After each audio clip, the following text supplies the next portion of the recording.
महायुतीच्या समन्वय समितीच्या बैठकीत विधान परिषदेच्या जागेवर एकमत नाही। विधान परिषदेच्या जागांचा तिढा मुख्यमंत्र्यांच्या कोर्टात। मुख्यमंत्री आणि दोन्ही उपमुख्यमंत्री घेणार अंतिम निर्णय।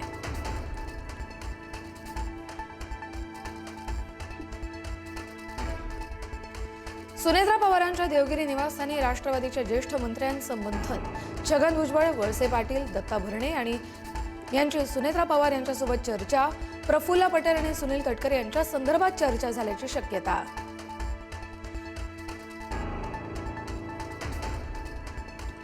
चोवीस तासात ठाकरे सेनेच्या 3 खासदारांनी घेतली शिवसेनेच्या मंत्र्यांची भेट। आष्टीकर शिंदे भेट राजाभाऊ वाजे श्रीकांत शिंदे यांच्या व्यासपीठावर, तर वाकचौरे उदय सामंतांच्या भेटीला राज्यात पुन्हा ऑपरेशन टायगरची चर्चा।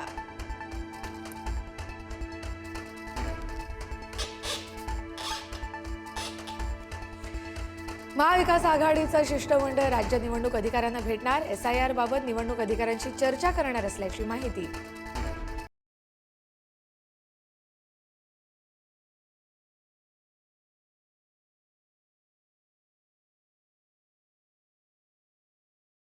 पेपर फुटी प्रकरणातील आरोपी शिवराज मोटेगावकरच्या मुलाची CBI कडून 6 तास चौकशी। चौकशीनंतर मुलाला सोडलं। स्वतःच्या मुलासाठीच मोटेगावकरनं पेपर फोडल्याचा संशय।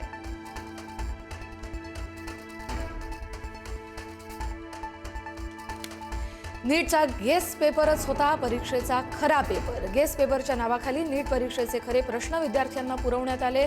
विद्यार्थ्यांमध्ये 60 पानांची PDF फाईल केली होती फॉरवर्ड।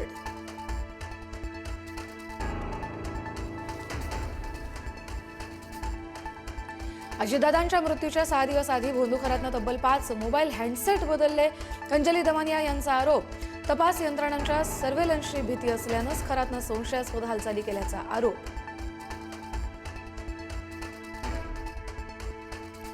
बेकायदेशीर आणि नियमबाह्य ऑनलाईन औषध विक्री विरोधात मेडिकल चालकांचा आज देशव्यापी संप। देशभरातील सुमारे 12 लाख औषध दुकानदार संपात सहभागी होणार। राज्यात महिनाभर पुरेल इतका इंधन साठा। मंत्री छगन भुजबळ यांची माहिती। पंपांवर इंधनाचा पुरवठा पोहोचण्यास वेळ, मात्र पेट्रोल डिझेल मिळतच नाही अशी तक्रार अद्यापही नाही। भुजबळ यांकडून स्पष्ट।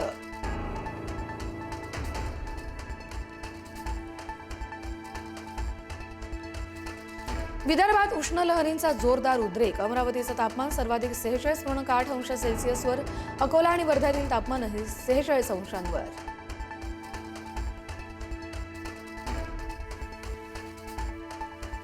राज्यात वाढत्या उन्हामुळे अनेक भागात पाणी टंचाई। 15 जिल्ह्यातील 633 गावं आणि 1652 वाड्यांना 706 टँकरद्वारे पाणी पुरवठा। उन्हाचा कडाका असाच कायम राहिल्यास पाणी टंचाई वाढण्याची शक्यता।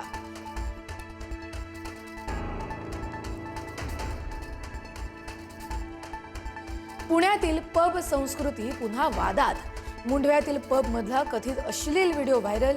नियमांचं उल्लंघन आणि पोलिसांच्या भूमिकेवर गंभीर प्रश्न उपस्थित।